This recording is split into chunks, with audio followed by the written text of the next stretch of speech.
মেঘ বৃষ্টি হওয়ার সময় হয়েছে গা, এখন মেঘ বৃষ্টির কোনো খোঁজ খবর নাই।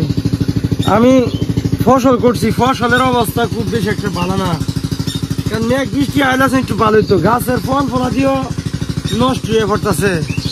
আছি অনেক বড় লসের মধ্যে। এক কাজ করি, গিয়া আবহাওয়া কমিটির কাছে গিয়া জিজ্ঞাসা করি মেঘ কবে আসতে পারে বা দিনের আবহাওয়ার খবর কি। যাই গিয়া দেখি স্যারের ফায় না ওই ফাই, স্যার তো ব্যস্ততা হ্যাঁ। ও আচ্ছা, স্যার তো দাদা এখানে অফিসে দাঁড়াই আছে। স্যার আসসালামু আলাইকুম। স্যার দিনের অবস্থা কি, আবহাওয়ার খবরটা জানতাম আইছিলাম আর কি। আবহাওয়ার খবর? জি একটু দাঁড়াও।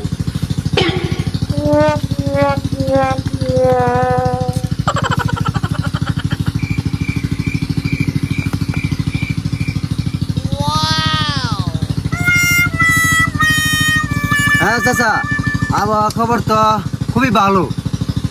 তাই নাকি? হ্যাঁ। তাহলে কবে বৃষ্টি আসবে?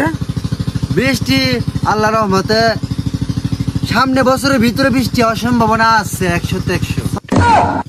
স্যার এটা কোনো কথা হলো? এক বছরের ভিতরে বৃষ্টি আসবে? এক বছরের ভিতরে তো বৃষ্টি আসবে তো সবাই জানে। সবাই জানে, তো আমার কাছে আইসো কে? হ্যাঁ তাও আনতে সবাই জানে, কোনো জানা পারিনি সবার সাথে